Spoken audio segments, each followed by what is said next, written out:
board's City Council work study session for September 21st. And the city is conducting its meetings remotely to prevent the spread of COVID. The city is providing options for the public to attend through the telephone.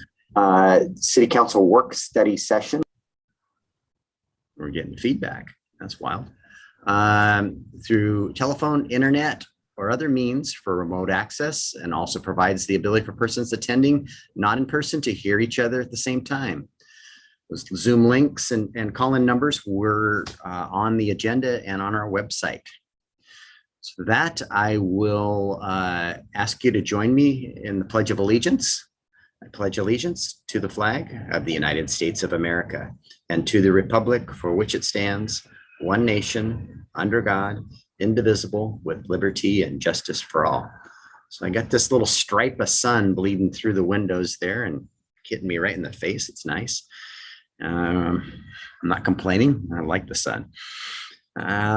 We have this evening, we're going to start with a presentation from Rice Fergus Miller on the community center.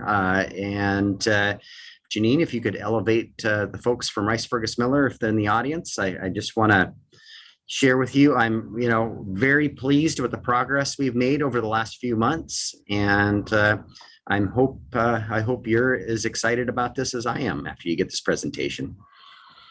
So Lori, you take it away, Lori, as soon as the rest of your team gets here, I guess. Hi, Lori, could you let me know who the rest of your team is so I can promote them to panelists? I'll tell you, Steve Rice is one of them, and Mike Wright, and Leah. Yeah, and Leah and Angie Thomas are. Perfect. Yep.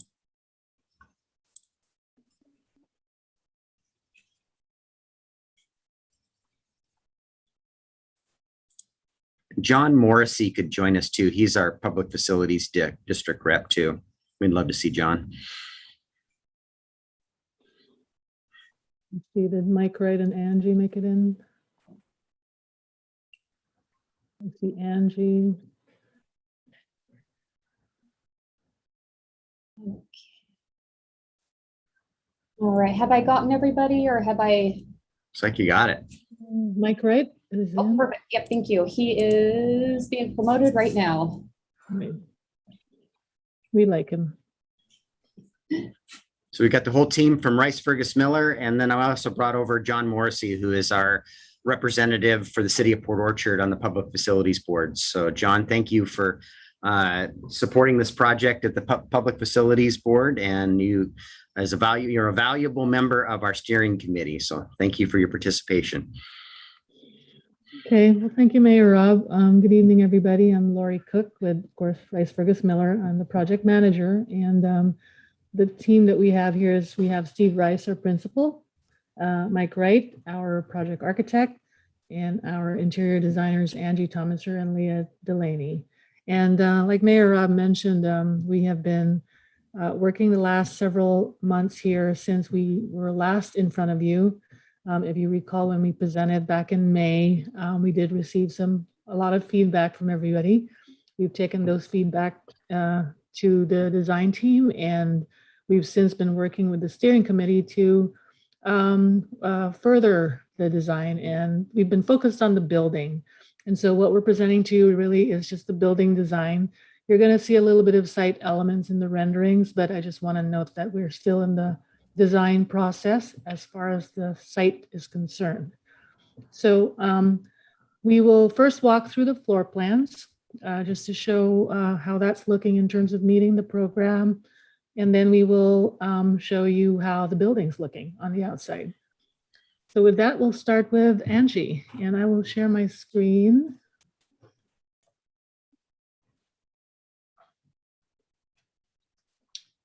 Great. Hello, everybody. Can everybody see Lori's screen? Yes, great. Very good. Excellent. I'm going to go ahead and walk you through the floor plans. Lori, do you want to jump to the next slide? Mhm. Okay. Let's see, just to get us all oriented, because it's been a while since we've seen each other and we've seen the building. So just a couple key things to note. at the top of the page, that's the Bay side where the water is. And on the lower part of the page, that's where Bay Street happens. Angie, this is Scott Diener. Did you want to take questions now or save them to the end?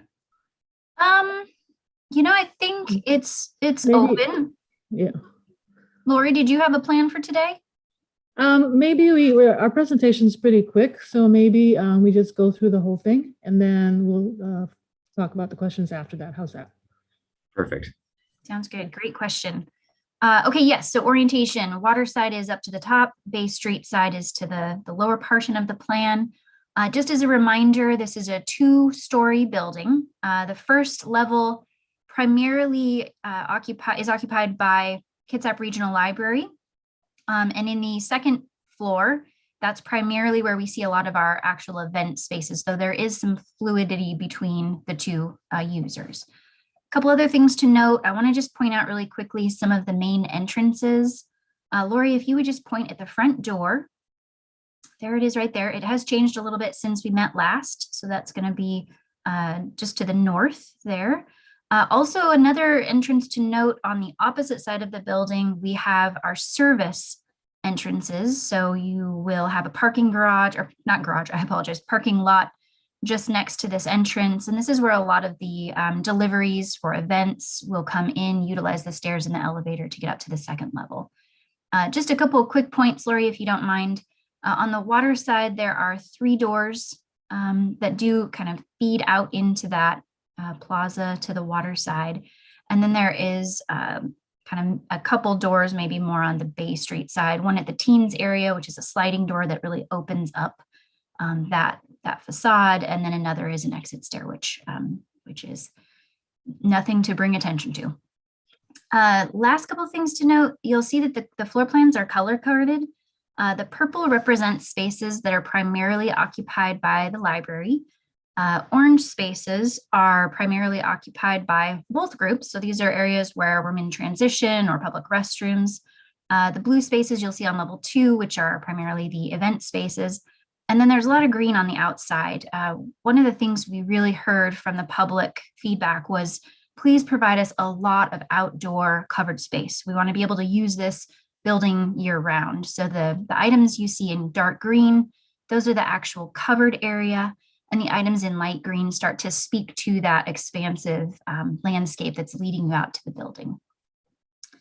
Last thing to note, there are 2 stairways in this plan that I just wanted to point out. One is near the front entrance, right there where Lori's cursor is. That staircase leads you up to a really nice deck that we'll see on level 2, gives you some great water views. And the other stair up to that level is, right there to the left side of the plan. So the intention with those 2 stairways is really to be able to give access to the upper levels and some of that great connection and view to the water side. You'll see in these plans that there is furniture shown.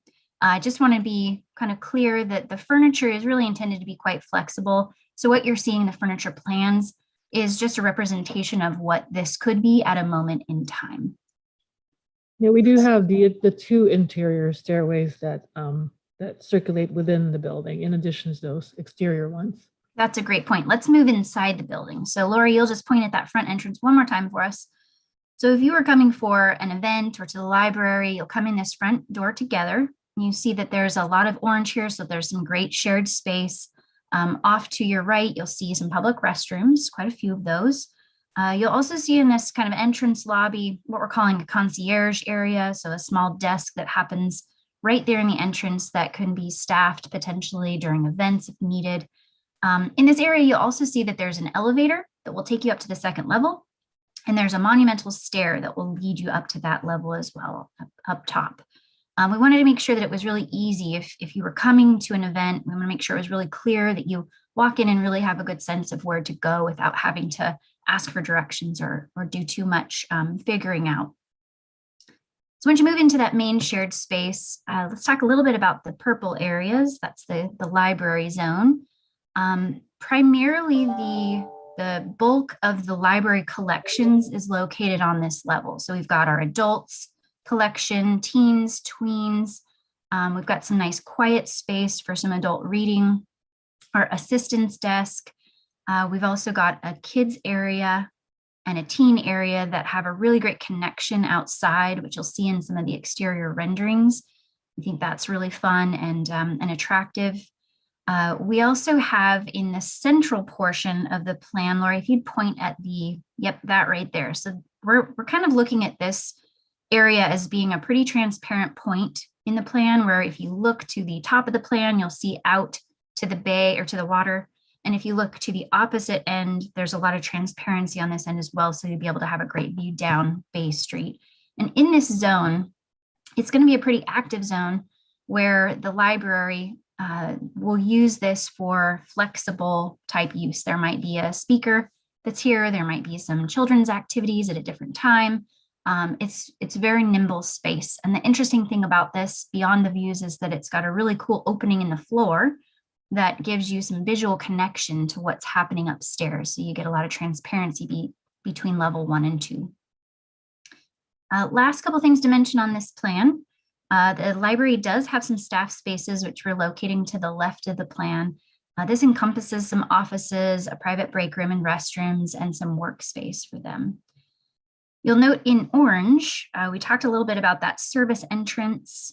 On the far left of the plan, there's a nice wide corridor to get things in and out. This is where we see that vertical circulation in some of our utilities, such as trash and electrical, mechanical rooms, those kinds of things.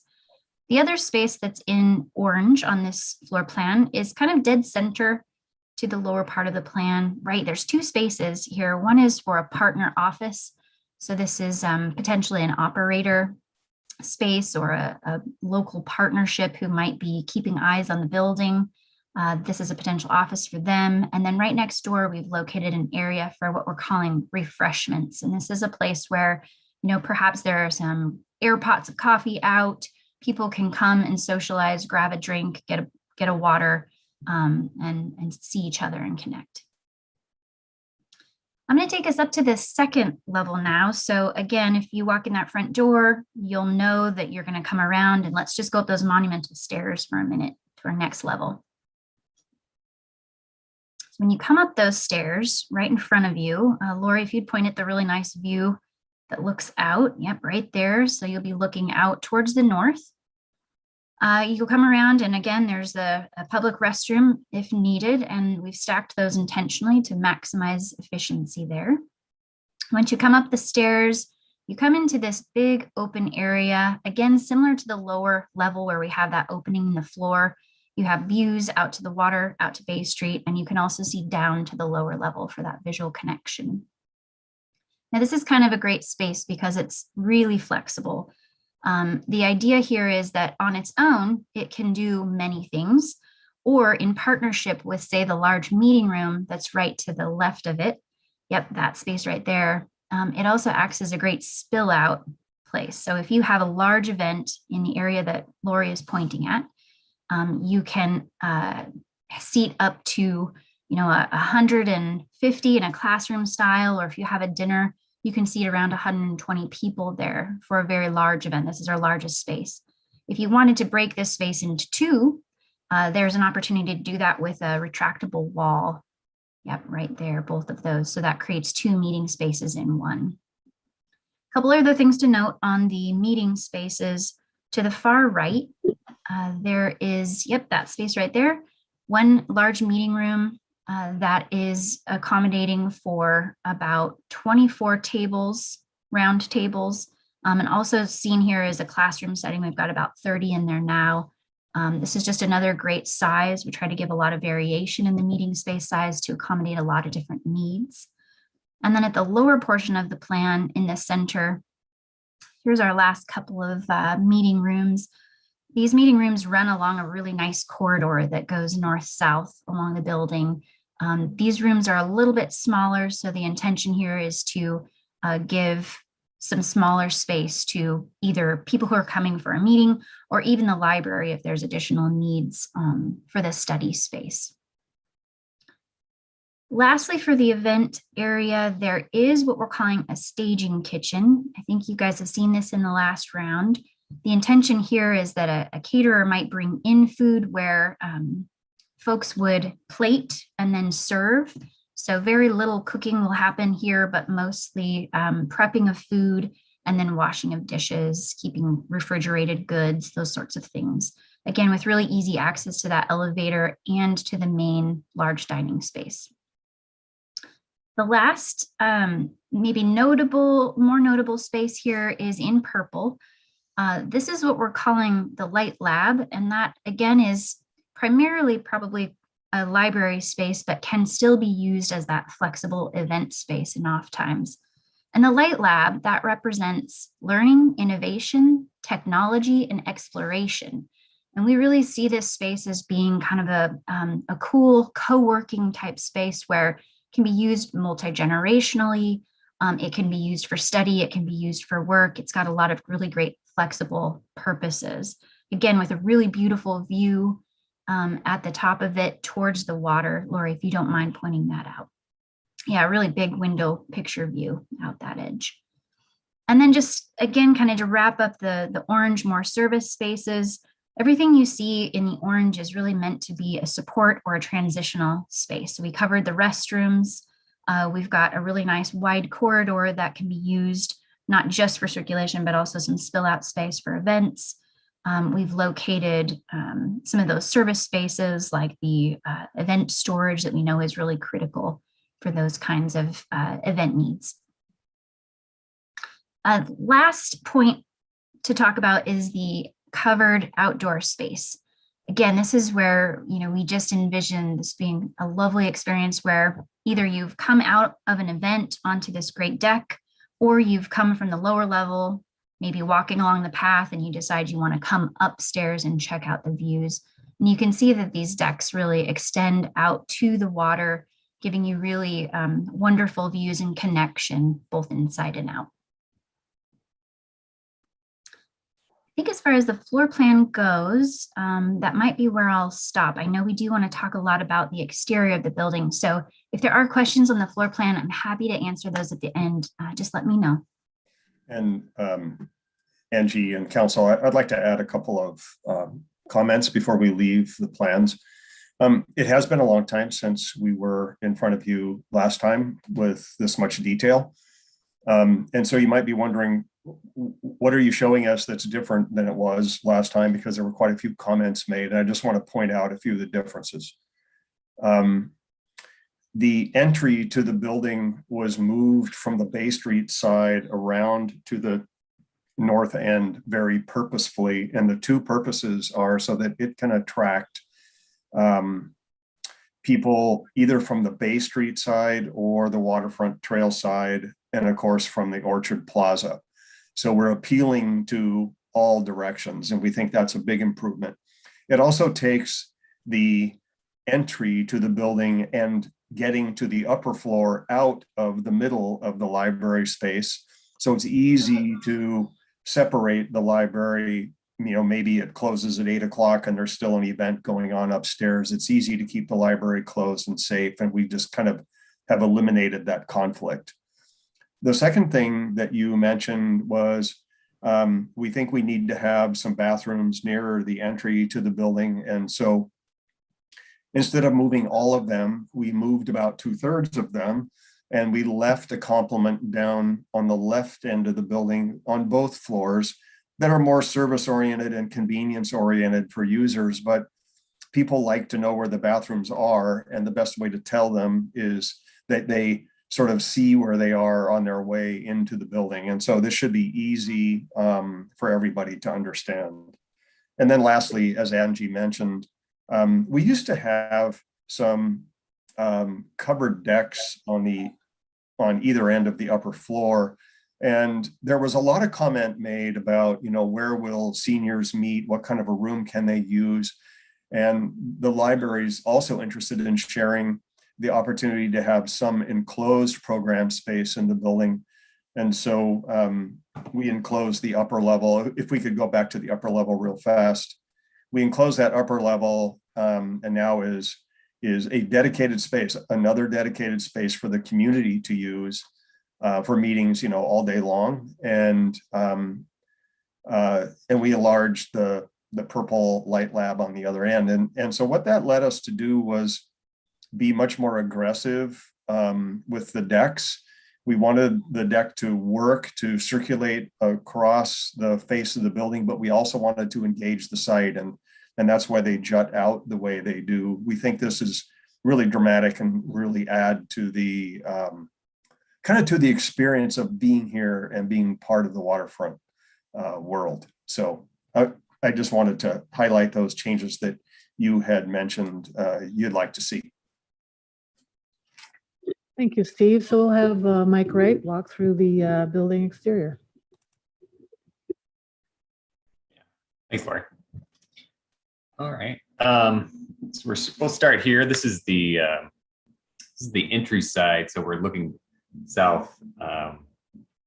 And one thing you'll note is, we've kind of come a long way with our design, and we've kind of had some ups and downs in terms of the complexity of the building, but now we've kind of distilled it into this more simple form. And so the direction, usually after a lot of ideas hit the table, you want to end up with something that's simpler, and that's kind of the direction we're heading. So here, this is an image off of the plaza where you can see the stair that accesses those outdoor decks. And so it's a public and inviting space. The materials are pretty, they're bright, they're welcoming, natural. We have this a panel system in mind that would be a wood product.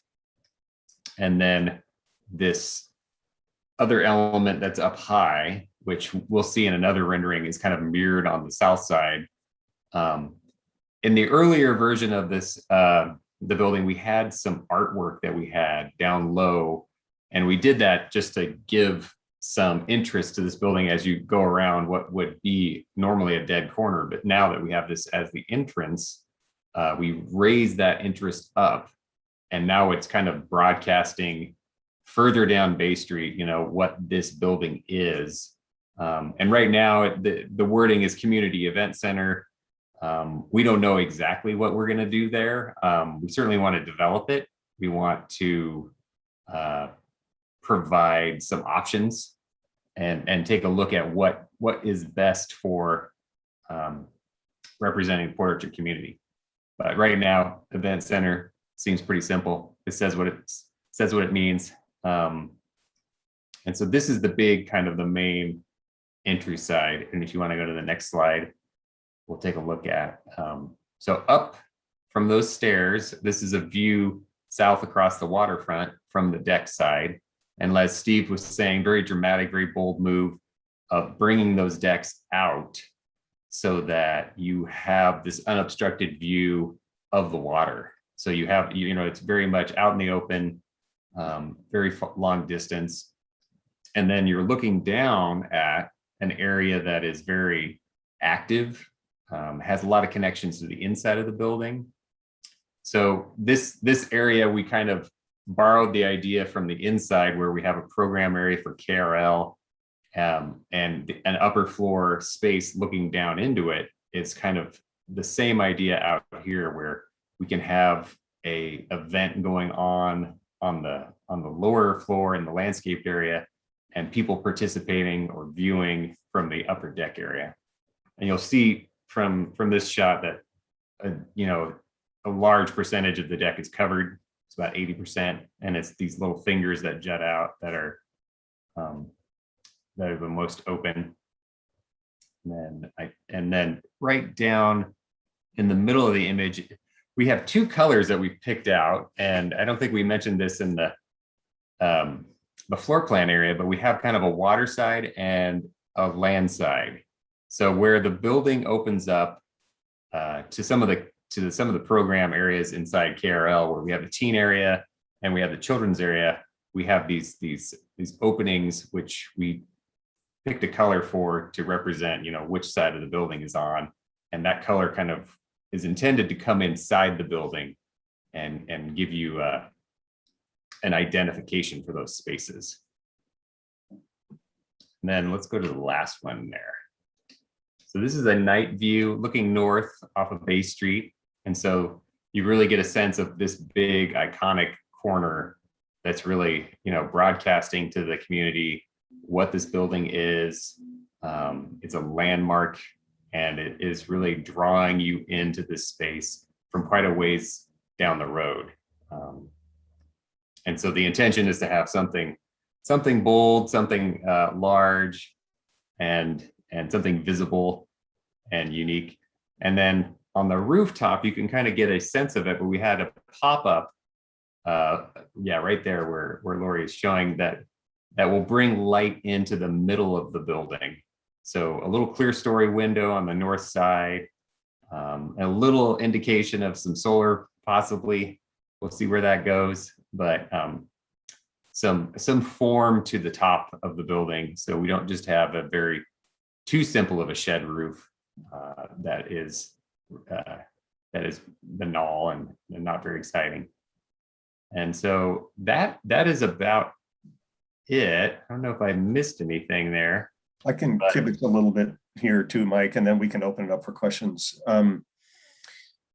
The question was raised during the last few weeks, and we have, taken good notes. And as we move to the next phase, we have your notes and your comments about the building, some of which were already we already took care of before the presentation tonight, and others will hold until the next phase.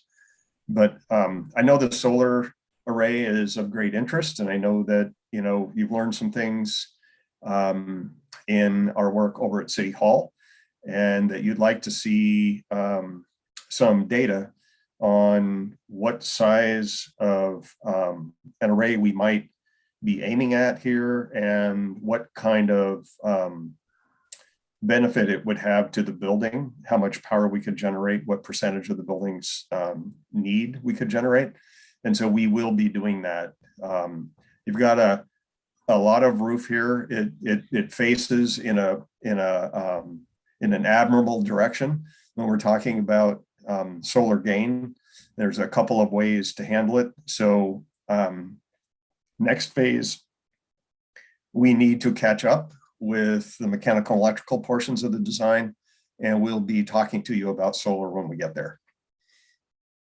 I think it's important too to remember, we're just finishing the schematic design, the floor plan, the exterior treatments, but we haven't really, they haven't really dove into, these are concepts for the landscaping. There's really nothing to, it's just getting started in that area.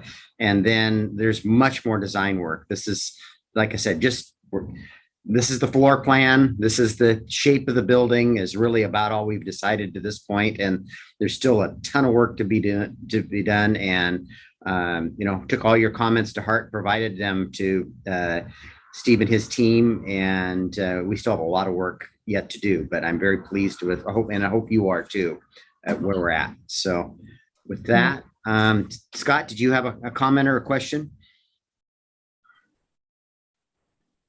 Well, I like what I'm seeing so far.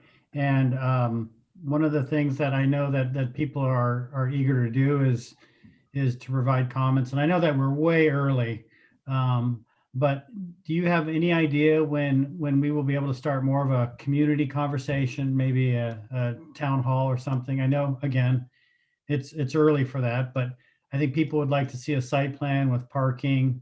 What does the seawall look like? A little more firmness to this. And I know we're a ways out, but do you have any idea of when we could be talking with members of the community in an open setting? Yeah, next year. It won't be, I don't believe it'll be this year. And hopefully we're going to be in a place with COVID where we can have that meeting in person and have boards all over the wall and share this in a much more public fashion versus a Zoom meeting. The one thing I know that people are going to be curious about as well is how this is going to be parked and what will parking look like. And then I did have one question about interior space programming. The partner office with the walk-up window, what is that? That was on the first floor next to the refresh refresh. Somebody's going to manage this for us and they need an office Okay, and there's a walk-up window for that as well. Okay, potentially. Yeah. And we don't know who that is at this point, but somebody's going to manage it and they likely need an office. and then my final question really is, I know we're talking about wood panels and it's probably some sort of, I presume it's some sort of wood composite, but I'm hopeful that it's easy to clean and if somebody does tag it, it's easy to erase or remove that. Yeah, it does have a graffiti coating that was part of the specification. We got that question before, because we are showing it low on the building. So that's something we have taken into consideration with this product, yes. I love the covered spaces. I know that that people look for that, especially people with kids. So that's great. Thank you. You bet. Councilmember Chang? I had a question about the second floor, if you could show that. And the question is, okay, looking at this, and I'm concentrating on the main conference area, are there only 2 single doors that go out to the deck, and are there also floor length windows? I'm wondering if there might be confusion on some people, like what's a window, what's a door, and why are the doors only single instead of double? Or has it been considered like having a panel of sliding glass doors or something to open up that entire area? So I wasn't sure. Are they just 2 single doors on the rendering? Yeah, Right again, now, so far, yeah. Thanks for the comment. We can look at some of the bigger, doors with maybe more expansive glass that open. We're trying to set a rhythm here. The windows are 6 or 8 feet wide, and there's a double set of doors out in the pre-function area. And I'm glad you asked the question because we will also be inserting a door from the kitchen out to the deck, which would immediately access the southern stairway as another way out of the meeting room. But yeah, we'd be happy to look at larger openings there. I think we have a plan that has quite a bit of shear in the north-south direction, so we could suffer some larger openings if the council would like to see those. Thank you. Yeah, I just didn't want people to walk into windows because they thought they were doors. We'll put handles on the doors. Good question, Fred. Thanks for the comment. Councilmember Lucarelli? Hey, yes, this is much improved. I spent some time earlier looking at it and talked to the mayor about some of this beautiful building. I can't even begin to tell you how much improved it is, and I really do love this design. I think it's going to be something we can be very proud of. I love the way that the light will go through the letters to reflect inside the building and the potential for the brightness that's going to be inside there with all the light. One thing I was noting is I saw the blue in the back, and I hear your thoughts about the playground area having that kind of light blue because it's the water side. I'm not sure if people would pick up on that. When we were talking about the event center, if it's going to be a rather classy event, my concern would be that color is too playground looking. I love the green that you've chosen for the front. And my one comment would be carrying that green back over to the other side to keep it consistent and not having it show up so much as a child's play area, because if it is an event center and being used as such, if the whole thing is being used, including the grounds, I think it would be a bit more classy to have to have the colors be more of that green instead of the blue, which to me is, kind of, it says playground. And if the whole thing's being used as a classy event, we may not want to have that playground feel stand out quite so much. That's just a comment, because I do see it being used for classy events. And I think we talked about perhaps rerouting the path a bit as well. Instead of coming around the waterfront, it would divert through the center area. probably go through both sides. So, because if we have an event, but once again, I mean, this is just concepts. They haven't Right. started any type of a design on the Yeah, exterior elements. we were focused on the building design up to recently, so our landscape designers are now diving into that very concept. And we did talk about the fact that we wanted to maintain the pedestrian path by the water while Right. providing them an alternate along Bay Street if we ever want to block this off for a major event. So you will have both options, or at least that's the plan right now. Right, and then if the path is diverted, then it's no longer the 14-foot and it would not need the striping, correct? If the pedestrian path here could continue without the striping, so it wouldn't look like a little raceway. Exactly. Mhm. I think it's a really good solution. I do too. And I really love the new entrance. Like, that's huge. It makes such a difference. It draws people in through an area and is so much better use of the building inside. Lovely, really. This is just lovely. Good work. Thanks. That reminds me of another comment about how would a building like this with the city's name on it relate to City Hall? And, you know, we've talked about that a lot as a team. And I think one of the things that we recognize about City Hall is that it's got a monumental sort of scale to it for a fairly small town, and it's a fairly small block, and the building is tall, and it has, you know, an iconic clock tower, and I think everybody recognizes that. And you know, we're designing a modern building here for the waterfront that's meant to, you know, last 50 or 100 years, and we love the idea of monumentality. And the design team, I think, has done a good job of, well, how do I translate a sense of monumentality to a building like this? And it's why the entry is the scale that it is. And it's, you know, it's hugely recognizable. It's a big part of the building. There's no mistake about it. And now that we have it kind of attracting people from 3.5 directions, I think that's sort of how we're thinking about how it ties in, as opposed to, you know, is it the same color or the same shape or the same material? I think it has an equal sense of attraction and will be remembered for it. Before I call him, Yeah, I hope that other new buildings would draw from this too. That would be awesome.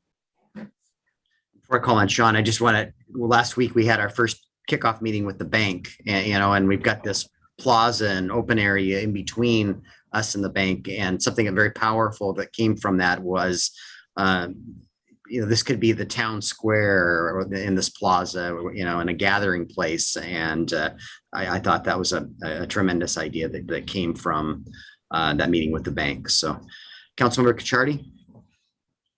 Yeah, let me, yeah, I was going to add to that, Rob. You kind of stole my thunder there a little bit, just kind of speaking to Scott's question about when it's right, you know, to make this more of a public process. You know, they've really been focused on the interior and exterior of the building and just kind of that joint spaces between the library and the community center. And just last week was the first time that Kitsap Bank was there with their architects. And now is when they start really working together to see how these buildings are going to flow. Parking could possibly flow.